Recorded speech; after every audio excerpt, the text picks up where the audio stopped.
Ouais, bonjour.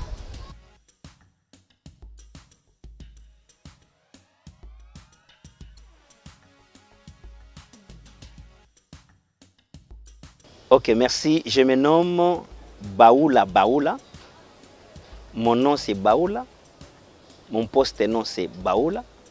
Et mon prénom c'est Jefté.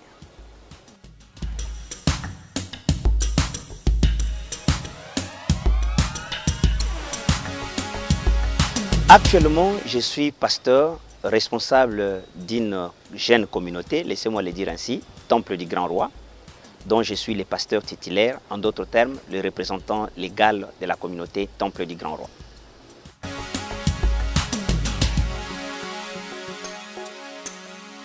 Des fois, votre préoccupation elle est pertinente et il est difficile que je puisse répondre que je fais mon choix.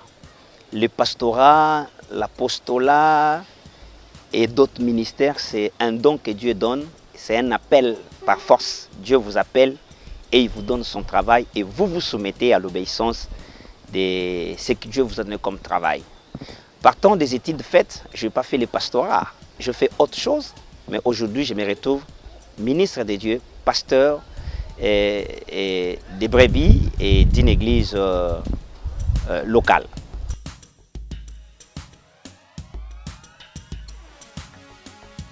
Ouais, le début, c'était comme tout le monde. J'ai reçu Christ comme Seigneur et Sauveur par la bonne nouvelle du royaume, la bonne nouvelle de Jésus, où j'ai été prêché par un groupe d'évangélistes. Et c'est alors que j'avais donné ma vie à Christ dans une église Mangembo. Et je me suis converti à l'église Mangembo, où j'ai été baptisé au nom de Jésus-Christ.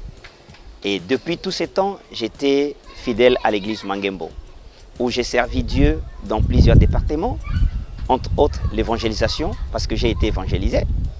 Et j'ai travaillé dans le protocole. Et c'est là où les services que j'ai rendus pour les seigneurs à l'église de Mangembo, Kinshasa.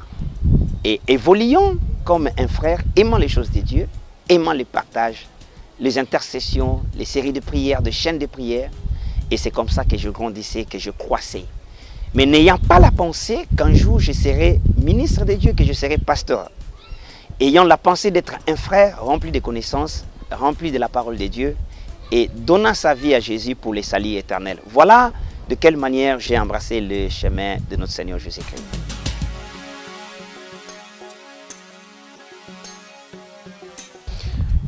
Dans mon parcours, quand j'ai quitté la ville capitale de Kinshasa, et j'étais ici, d'ailleurs j'ai évolué à l'église Foyer Vie, parce qu'on n'avait plus Mangembo, on n'avait pas Mangembo ici.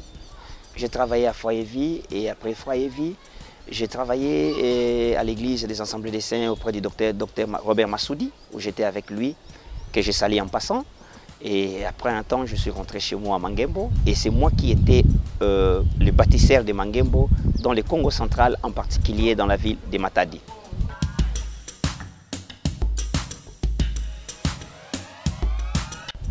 Oui, j'ai les modèles, j'ai un modèle, j'ai plusieurs modèles. Hormis la Bible, en fait je ne peux pas faire hormis la Bible, je prends d'abord les images de la Bible. L'apôtre Paul est un modèle que j'apprécie et que je dirais au Seigneur, si un jour j'ai ressuscité, je serai content de voir l'apôtre Paul. J'aime ses écrits, j'aime sa façon de prêcher, de parler et l'apôtre Paul est un modèle pour moi. Et c'est lui vraiment un modèle pour moi et Jésus-Christ est le véritable modèle. Hormis l'apôtre Paul, c'est le Seigneur Christ parce que c'est lui qui est la base de toutes choses. Et l'apôtre Paul dit, soyez mes imitateurs comme moi je le suis de Christ. Okay. Quand j'imite Paul, Paul a imité Christ. C'est que tous nous imitons Christ qui est notre modèle. C'est lui notre modèle. Mais j'apprécie les gens qui font un bon travail, des pasteurs qui sont là, que je ne peux pas ignorer. Et que j'apprécie. J'apprécie le pasteur Espérance Mbakadi qui parle très bien. J'apprécie le docteur Robert Massoudi qui est aussi trop élégant et qui a l'essence d'un bon prédicateur de la bonne nouvelle du royaume. Et j'apprécie beaucoup, j'aime l'éloquence de Jean Dianda, sa façon de parler. Et j'aime beaucoup. Je voulais parler dans l'entier monde, citer les pasteurs américains, anglophones, français que je n'ai jamais côtoyés. Mais je parle des gens qui ont vécu avec moi dans la ville portière et pourquoi pas dans la ville capitale de Kinshasa.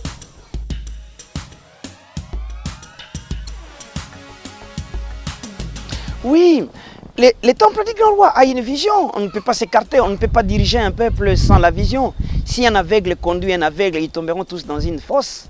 Alors, un pasteur, ce n'est pas forcément un visionnaire, mais il connaît la vision de la Bible. Les Saintes Écritures nous montrent déjà comment l'Église doit vivre, comment l'Église doit marcher. Et l'Église n'a pas commencé aujourd'hui. L'Église, c'est le modèle de l'Église, et ce n'est pas d'autres églises que voulez-vous que je cite ici. Le modèle de l'Église, c'est l'Église primitive. Déjà, par la vision de l'Église primitive, nous savons où amener le peuple de Dieu. Nous avons une vision. Si nous n'avions pas une vision, on ne serait pas là pour amener le peuple de Dieu là où nous voulons. Mais la vision de l'Église, c'est la vision de Christ, où il dit de fabriquer ce peuple, de le préparer et qu'il devienne disciple de Jésus. Nous sommes en train de nous battre afin d'enseigner la bonne nouvelle du royaume et que ces gens qui viennent croient à Christ et qu'ils donnent leur vie à Christ et qu'ils deviennent comme Christ, comme l'apôtre Pierre était semblable à Christ quand Christ était aux arrêts. Et une femme l'a posé la question. Et ils sont parlé, ils ont dit, mais tu parles comme lui. Son accoutrement, mais tu es comme lui. Mais c'est comme si... Donc, il reflétait Christ parce qu'il a vécu avec Christ. Donc, nous voulons devenir comme lui. Nous voulons être comme lui. Nous voulons marcher comme lui. C'est cela la vision primaire d'une église locale auquel le Seigneur a établi le ministre.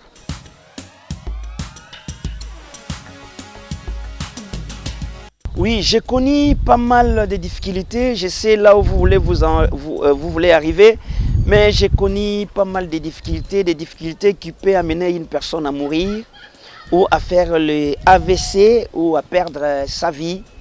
J'ai été fort par mon caractère et par ma personnalité et c'est ce qui a fait que je puisse me sauver de justesse. J'ai connu pas mal de situations très difficiles. D'ailleurs, parmi des difficultés qui a fait que je ne sois plus à Mangembo. Je parle sur les temps fâchés. C'est pendant les temps fâchés que je voulais faire autre chose et que je suis aujourd'hui au temple du Grand Roi.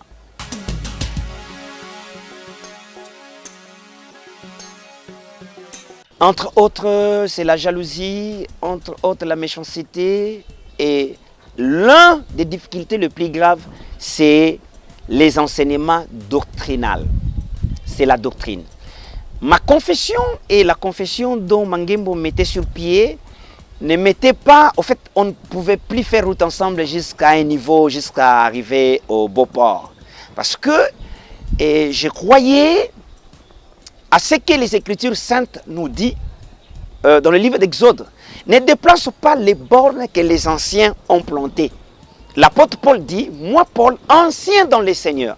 Donc l'apôtre Paul étant aussi un ancien, il avait posé des bornes que nous ne devons pas déplacer. Entre autres, il dit, je ne permets pas à la femme d'enseigner ni de prendre l'autorité sur l'homme. Que les femmes restent en silence dans les assemblées des saints.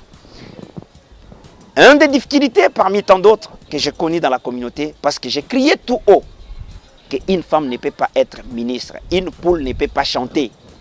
Mais nous croyons qu'une femme est servante de Dieu. Mais prendre l'autorité sur les hommes, ça c'était un problème qui nous a disloqués, qui nous a mis en débandade. Voilà l'une des points culminants et importants qui nous a dispersés.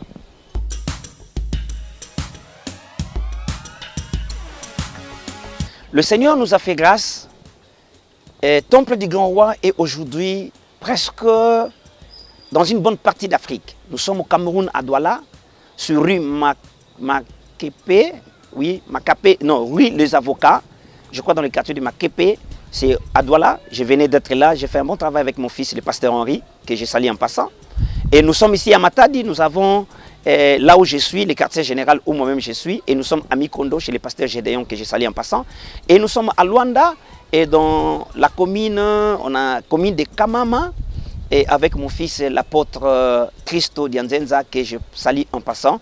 Et maintenant le Seigneur nous envoie encore très loin pour l'implantation du temple du Grand Roi et tout en portant la vision que Dieu nous a donnée, enseigner la parole et rester que dans la parole pour que les hommes soient sauvés. Voilà dans un premier temps ce que nous avons déjà fait comme travail dans les 3 ans de l'existence, parce que bientôt nous aurons 3 ans sur l'existence du temple du Grand Roi.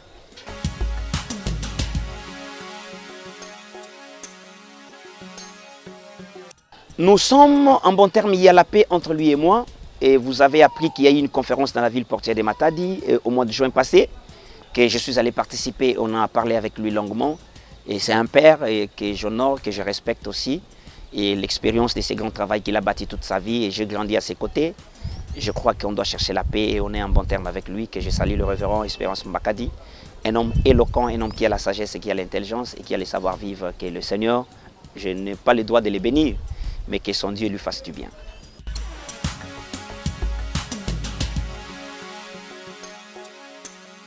Le problème c'est quoi? Vous savez, quand quelqu'un reçoit Christ, il est sans connaissance. Quand quelqu'un reçoit Christ, c'est cette impression de l'évangile qu'on vient lui prêcher. Et la personne donne sa vie à Jésus. C'est comme ça que j'avais reçu Christ à Mangembo et que j'ai évolué dans les affermissements. Mais en lisant la Bible, en faisant des recherches, parce que la force, c'est quand vous lisez. Quand vous lisez, c'est alors que les écailles tombent et que la lumière jaillisse. En lisant la Bible, en méditant, les écailles ont tombé. J'ai compris par la Bible. Mais j'ai remarqué, dans la famille des Lévites, il n'y a pas eu une femme sacrificateur. Il n'y a pas eu... Et puis j'ai compris que, et dans la lumière de la parole, il n'y a pas eu une femme qui a exercé le ministère d'autorité. Quand on parle du ministère d'autorité, le mot ministère, c'est juste un mot qui veut dire travail. Ils n'ont pas exercé le travail d'autorité pour diriger les églises, il n'y en a pas eu. Et le souci que j'animais, c'est amener cette lumière à Mangembo. C'était une lutte impossible. C'était une lutte difficile, mais je croyais que ce n'était pas impossible. Mais ça n'a pas tenu, et voilà, je suis maintenant à la porte, et puis...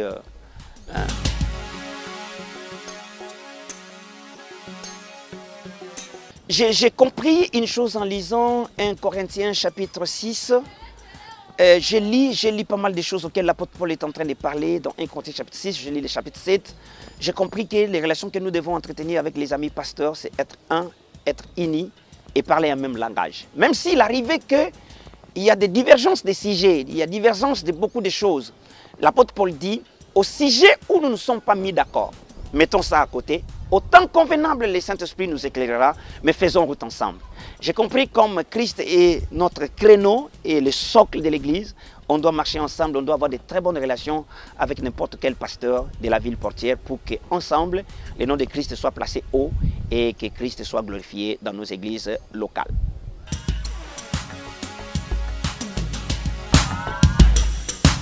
Que Dieu bénisse la République démocratique du Congo, notre cher pays, beau, riche, profond, que tout le monde est en train d'envier, et que Dieu bénisse le Congo central. Je suis natif du Congo central, et que Dieu bénisse en particulier la ville de Matadi, chère à Jephté Baoula, chère à tous les Matadiens, et que Dieu bénisse les autorités de notre province, en commençant par le gouverneur, le général, toutes les autorités. Que Dieu vous bénisse et que Dieu bénisse la RDC.